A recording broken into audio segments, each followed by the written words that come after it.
Italian Wine Podcast. Chin Chin with Italian wine people.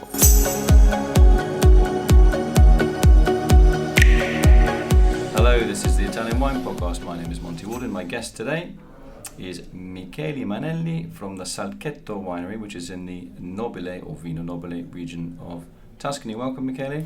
Hello, thank you for having me here. Now, listen, tell me a little bit about, first of all, about the region, Vino Nobile di Montepulciano, obviously the town of Montepulciano. Where is it in Tuscany exactly, and what makes it special? Well, we are in the southeast of Siena province, quite internal, so get less influence, first of all, from the sea. So how far were you from the Mediterranean in kilometers, or 50 kilometers? Actually, bird flight, probably something like this, Okay. 50, 60 kilometers. Okay. So you get nice cool winters? We get, especially, at the end we notice that we have bigger excursions. Bigger day-night temperature day-night differences? temperature differences. At the end, we can get a little warmer during summer, but even colder during winter. But what really makes the difference is this exchange, because actually we can define ourselves compared, for example, from our cousins of Montepulciano, which are the closest, probably the closer appellation from us, more continental. We definitely are a little bit more continental. And these exchanges help, by the way, a lot. It's one of the factors that is helping a lot these great maturations and capacity of extracting. Montepulciano seems to be really a good area for Sangiovese, which is sometimes the main grape, also known as Prugnolo in your area. So this idea of you get much colder winter than Montepulciano, is that good for dormancy, letting the vines really get a good sleep? That's a point that we see. Even though, let's be clear, the stress has been very high in the last decade for everyone around, let's say, Italy, Europe, the world, the universe. the universe, maybe, for climatic, because I'm sure they plant vine even in the universe. I'm sure it's everywhere, and so we do have stress coming from this variability of the weather, which is a phenomenon, as we know. So the main grape is Sangiovese. Vino Nobile can be made. It can be a blend. It doesn't have to be 100% Sangiovese, does it? It can be a blend of up to 15%. It can actually. It has always been. It was born as a blend. The up to 100% Sangiovese came in the 90s. It was quite late, but it started with a 60% in the 60s, one of the first appellations around, and then the recent and stable, I would say, regulation in this interpretation of the percentage of Sangiovese is minimum 70. So what do we expect in general terms from a Vino Nobile wine in general, and also from a Salcheto wine in particular? What do you look for as a winemaker and as a Well, what I look for is to express Sangiovese, its bright red fruit, it's the fact that it has no terpenic, so no dominating aroma is something that I appreciate, in the sense of a variety of fruit. So when you say terpenes, what do you mean? You're avoiding what, stalky flavors or No, in vegetable general, flavors? terpenic is when you have a molecule that is going to provide a taste very profiling a grape. For example, the cat piece of the Sauvignon Blanc, or the wet herbaceous of the Cabernet Sauvignon. Exactly. These are elements that are giving a predominant character, or Mm-hmm. Well, when Sangiovese is not. So Sangiovese has the variety coming out from the fruit of small red fruit, for example, and then. The second aspect is I will look more for elegance than power. If we can, let's say today we can give this kind of a medium body experience.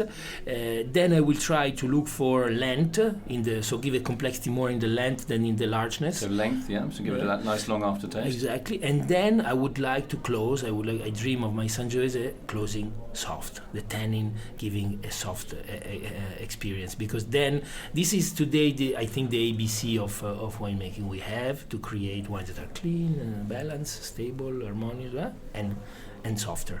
And have that drinkability, yeah. And exactly, which helps a lot drinkability. Then on the territory, because you asked myself, but on the territory, I think that we are finally moving in a similar common direction. Of course, you can't have everybody doing the same stuff. It's impossible. It will be annoying, probably too. But we definitely see Montepulciano looking for this to take out from this terroir, which has the opportunity to give you all that I said. So elegance, because of the medium body, but also because we have a nice acidities. Montepulciano with its clays and is more continental gets mature with a better acidity than others, for example. So in general, and I see winemakers are looking in this direction. But also what I like about the region as a whole is you've been very open to having experts come and analyse your soil and do soil maps and help wine growers really understand what is underground so that they can then make better choices in terms of pruning or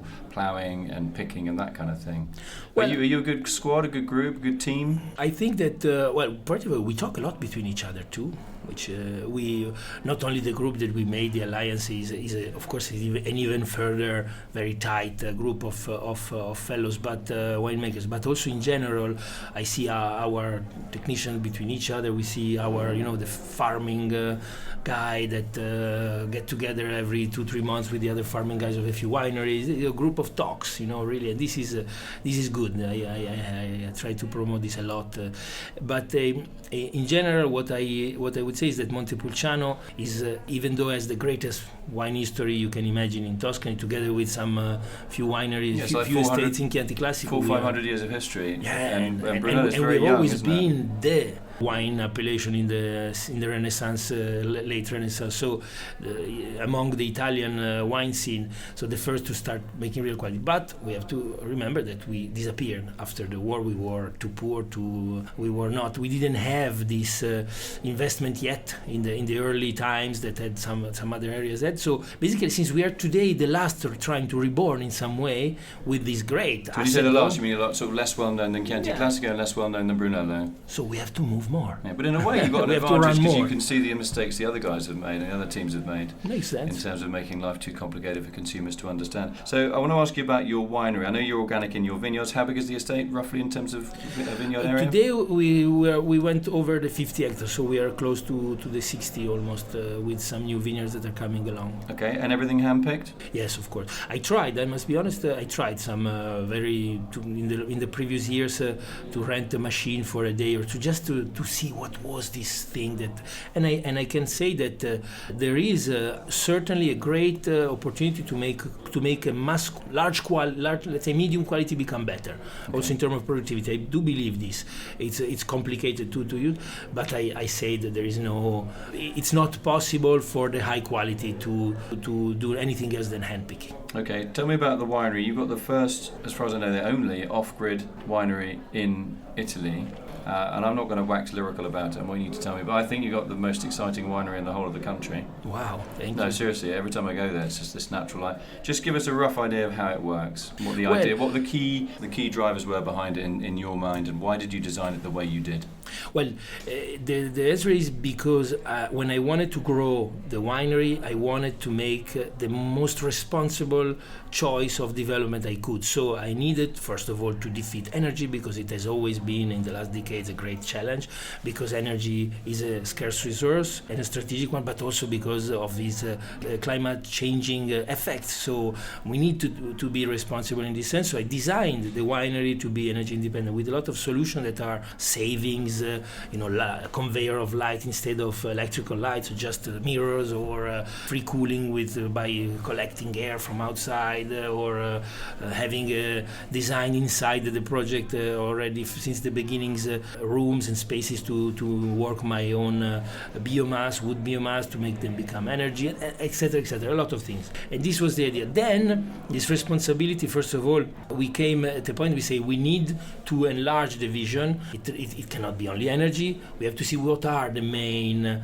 impact of winemaking. Well, we have to talk about also biodiversity management, water management, but also what was really important, we got inside an approach to measuring our standards of sustainability, because then it became an even broader picture, being responsible of all my value chain, from the supply up top, upstream, until the distribution downstream. So interacting with my value chain to measure all the impacts, the major impacts, and try to monitor and get them better. For example, the packaging. Packaging is not something I produce, but I use it. So I need to find, for example, as we do, the best lighter bottle or produce locally, because it's better for the upstream upstream process and downstream process, and it decreases my carbon footprint of myself because I'm responsible of it. And to conclude, by the way, I'm very proud that I've been one of those who has promoted the birth of a great sustainability standard. We have today, and by the way, tomorrow at Vinitaly, we will be having the first certificate with 10 other colleagues. This is great. It's named Equalitas, and it's really something that all the world now is inviting Italy for this standard, because the Californians have done great things in the past, but now they need to catch up, and they are already, for example, looking at our standard, the Spanish, the French. I say it because not with vanity, but with pride, because Italy has done great investments in the last decade in terms of sustainability. We're not the only one. There are a lot of people that have been on all sides, production, research of university, associations of growers. So I'm really happy.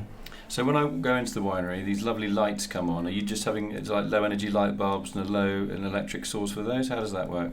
Well, it works that first of all we have to work when there is sun, which is a good thing. When there is no sun, we have to go home doing better activities. Why? Because there is no electricity. It's so no electricity at all. At all, no. So hang on. What about what with the light is from the sun? When I walk around, the light the light is reflected by mirrors. There are pipes that are collecting really the. I can say physically, these UV, these sun rays that bounce in these mirrors and get to even 20 meters distance, making turns and going into the room where we need it. By the way, when you are inside, you've been at the winery. Remember, you can see the clouds outside that create shallow even inside an underground cellar. If anybody hasn't been there, it's like being outside, but you're completely inside, and as you say, you're underground. So you're talking to somebody who's in bright light, and then it just gets a little bit cloudy and a bit shady, and then the sun comes out again, and you are, I don't know how many meters underground, 10, 15 meters, whatever it is? Yeah, you're 18 meters actually. Right, there you go. And it's absolutely, if I had to work in that winery without these horrible buzzing electrically charged lights, which really give you a headache, you just feel so natural in there. Horrible word to use. Right, I'm going to ask you another one. So basically, in terms of energy, what about water reclamation? Because obviously we use a lot of water. Yeah, we use a lot of water. In winemaking. Even though we have to remember that this lot of water mainly is rainwater falling over our vineyards. So you collect it? When we measure water impact, we also consider the responsibility of the piece of land that we manage, or the rain that falls on top of it in some way, because we are using it impartially to cultivate grapes. And by the way, it's typically a rational way to use this rainwater. We collect it, of course. We have a lake because we collect even rainwater, but mainly our care is, and this is what is the really strategic impact in winemaking, is treating the water you touch, let's say, so the water that goes through the cellar, the office, the restaurant in the winery or whatever, and so we need to really be sure to clean it and not to give it back to the environment worse than we took it, because otherwise there is a big impact on biodiversity. So when you're making red wine, you need to use pumps to pump the juice over the skins. You just have you just plug into the electricity socket like everybody else, or would you do something? Not really. Go on, spit it out. Let's hear about it. Come on. No, we have for electricity pure. We have some photovoltaic. We need it because so that's solar energy that you're capturing. Solar energy, exactly. Because but also you've got another system where you use the carbon dioxide. Is that correct? Actually, this is sorry. I'm sorry. This is during the winemaking. Yeah, it's even more fun. You're right. Yeah, go on. You know it better than me. No, you can explain it. But the thing during fermentation. By the way, this system was born because I met with these guys that manufacture steel vats up in Venice, the Lazzi brothers, crazy people that wanted to create a fermenter playing with pressure. And so it's kind of, the German project that then gave birth to Ganymede. But it's much more interesting because it's complete, because you're playing with this pressure and you're doing all the movements. So the pump over, no more pump over, because you play with pressure by creating it and depressurizing the vat. You can get a movement of the juice, which will be not only a renewable energy, because we have created a renewable energy thanks to this playing with the pressure generated by the fermentation, but we are also doing it in an extremely delicate way. So basically we created at the same time a super efficient tool in terms of energy management, but we also created a fantastic tool to make better wines, because the extractions are softer, so you can extract more and have wines which feel more round, and this is great. So basically, when the yeast are eating the sugar and shitting carbon dioxide, they piss alcohol and they shit carbon dioxide, farting. You're collecting their farts and you're using that energy, that gas, to drive what, pistons or paddles that allow you to mix. No, actually, it's a matter of, imagine when you fill up your vat and you close it, you have the skins which are floating on top. And it's our problem. We need to continuously wet the skins, and so normally doing with a pump, with an engine that aerates on top. No, there we are just, when it pressurizes, there are the little bulbs of CO2 that are far, that are in the middle of the wine, because they're kept there.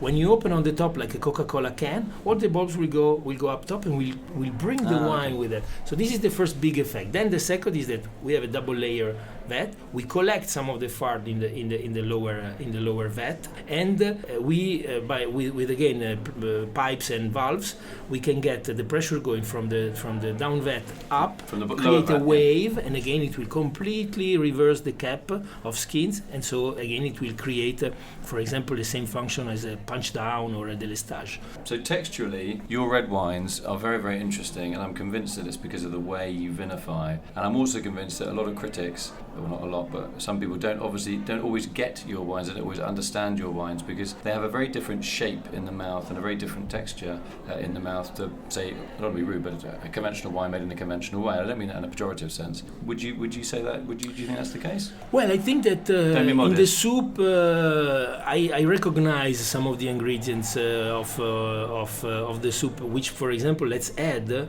sulfite, because we are strongly still believing and fighting to make research around sulfite with the obvious line to make completely sulfite-free wine, and this is a story. But in general, we don't use sulfite in fermentation for all wines. Then, of course, so even the Nobile, the Salcheto, the Cruz, the Reserva, no sulfur in fermentation means a start which is there is a buzz, very large in the fruit, and very, the yeast work slowly initially. Yeah, but create in some way. Mouth, is it more richness? Exactly. I think that there is dimension in the mouth. Are they allowed to produce extra glycerol to give that kind of slightly wider mouth feel, because they're not being stressed all the time? They're really working according to their own pace. Would you get on with that?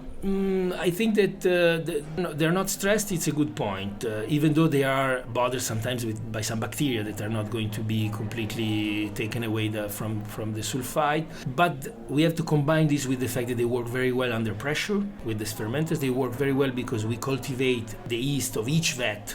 Every vat we cultivate his own yeast, so to try to help the better yeast to predominate. So what you mean by that is each tank has its own. You let the actually yeast in the 38 hours while I make some cold maceration, I take off 5% of the juice and cultivate its own yeast there with just heat it and make it ferment more in a better condition. So you take a little sample. So this 5% becomes a booster for the batch, but every single batch has its own, not something that we use for everybody. This I think is very interesting. So if I was a natural wine Taliban, which I'm not, I would say, you can't. As happened to me, I had somebody. I sent one of my natural wines into a wine fair, and they didn't like that kind of behaviour. Justify why you're using grown-up, clever science to make better wine, and why should people who criticise you for doing that accept what you're doing? Because all you're doing is you're using the vineyard yeast, right? You're just making sure that the vineyard yeast in that particular vat are healthy, and they're not going to give you a really vinegary wine. You're just analysing it and helping them grow in the early stages, and then putting them back in the tank. Yeah, is that right? Exactly. What would you say if I said you shouldn't do that? I would say, did grape wanted to become wine? Yeah, exactly. Did grapes want to become wine? All right.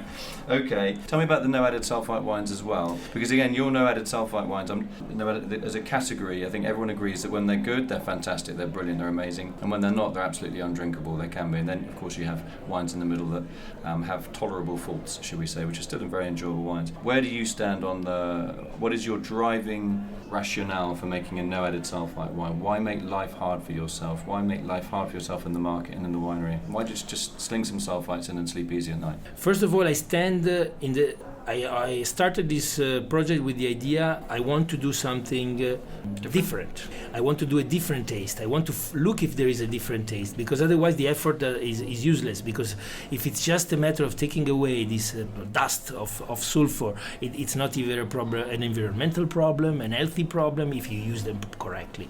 But of course, taking off is always also nice for a guy which is so rationalizing as I am. But first of all, the second point is I wanted to make it become as much as possible a conventional approach, in the sense of reliability of the wine, if it needs to travel, if it needs to be stored, etc. But also in general to be reliable as a taste. Conventional means for us today means clean, fruity, net, etc. and so on. Well, I can say that I partially have reached both of these targets, because the wine is mostly reliable, even though it's not yet completely, how can I say, dominated. You cannot completely dominate a sulfite. It still has a bit of its own freedom. There is a freedom, and maybe we will, by continuing this research and these attempts, we will find ways to make it become more controllable and more addressable in some way. To minimize the risks. To minimize the risk of what? Of a little volatile that goes up, of some kind of small oxidation, of a reduction sometimes, of etc. etc. So aspects which, I must be honest, as the winemaker, as the winemaking I have always expressed, I should call these defaults. Today, I'm calling them nuances of new tastes that, combined with the great vibration that sulfur-free wines have, because they have this buzz. What I was telling at the beginning, what happens is that there is a bacteriological buzz happening in the sulfur-free wine. So for the other wines, that is what I wanted to mention. They have it at the beginning, then I have to control it, because I put them in wood, because I also don't want to. I want to address them more. On the sulfur-free, you have this buzz which continues even in the bottle, and you feel it.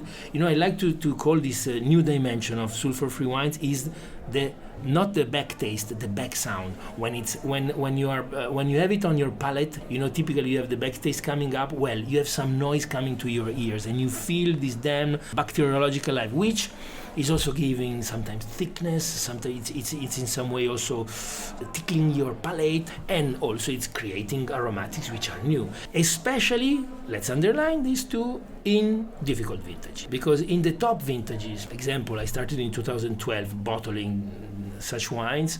In 2012, 13, 15, the wines are much closer to conventional taste than even though they're quotes natural. Exactly. In 14, 16, 17, I would say also, because where there are problems, even if they are minimal, you have much less instruments to defend from this problem. It is undeniable. But I'm seeing an evolution also in the market. There are still a lot of people who make a face on these wines, but they don't like them. They don't like them, especially on the trade. But more and more and more, we see people understanding that they have a character, they have a personality, and that maybe there is something in these nuances of that I mentioned before that is even attractive, and it's coming along. Well, first of all, consumers are ready; they love it. Consumers mostly love it. So in general, especially because they love the story. The story is exciting. Then when they get to the wine, they even feel there is something, and so it's even better. I mean, texturally, these wines are very different, irrespective even of flavour. Texturally, they're very different. Yeah, this is the. But what about the boring old curmudgeon journalist people that are really kind of divided on the taste? I think everyone applauds or people like you, the sort of environmental aspect, but as a biodynamic guy, you've got to, the results count. You can talk and play around with the moon, lunar cycles, all that kind of crap, but you've got to deliver, haven't you? How do you sort of convince or educate maybe more people in the wine trade and the media of the merits of what you are doing? Well, it's tough. In the last years, I got to the point in which I abandoned almost trying to convince anyone. And I even often don't send them out for tastings, just to be clear. Mm-hmm. And because very rarely people stopped and really thought. There has been cases in which some even very mainstream, let's say, magazines or guides have stopped, thought about it and gave a very frank and interesting critic on them, and sometimes positive, sometimes negative, but very, very constructive. Constructive. And when we had also some positive ones, but at some point I stopped. Today I think that we can try again, because I think that the media is also understanding that there is an opportunity of culture there too. Yeah, there's a chance to change, isn't there? There's a chance to look at wine to make it live up to its billing. Or at least to add something. And we work for this, for the curiosity of a new information, of a new aspect, a new story. And so I think it's a new time. And by the way, I was surprised about the interest internationally. Also, in the last months, I've been traveling a bit, and it's really coming along everywhere now. This expectation on these wines. So I just want to say thanks to Michele Manelli for coming in today and talking about Salcheto. Anybody who's listening and who wants to know more about Tuscany and who wants to know more about cutting edge winemaking, this winery, Salcheto, should be your first stop. You will never see a winery anywhere in the world that is like this, and the approach that Michele and his team are doing is absolutely unique. Now, whether you like the wines or not, whether you think they're consistent in every vintage, I'm not really interested. I mean, they're not always consistent in every vintage, but in terms of texture, and you look at what's going on in the vineyard, you look at what's going on in the winery and how it's actually done, you won't understand it until you actually go there. I insist that you do, and you get in that winery and you feel the light change on your head when you're, 10 meters below ground. That is when you're finally going to understand why light is important in outside, why light is important inside, and why if you're the wine that you're drinking shows an inner brightness in terms of its light, its inner light, then you will finally understand what's going on. It's a big learning curve. Must visit this winery. You can have a really nice lunch, very light as well, which goes with your philosophy. From our garden. So, Michele, thank you, Monty. I'm flattered. Yeah. So let's discuss the contract when I become your PR manager. We'll do that on Monday, shall we? Exactly. Yeah. All right. Great. Okay. I've got a Swiss bank account. Yeah. Thanks a lot. It's already there. Great. Thanks a lot. That's Thanks, cool. Monty. Thanks, Michele. It was a great one. Thanks. Follow Italian Wine Podcast on Facebook and Instagram.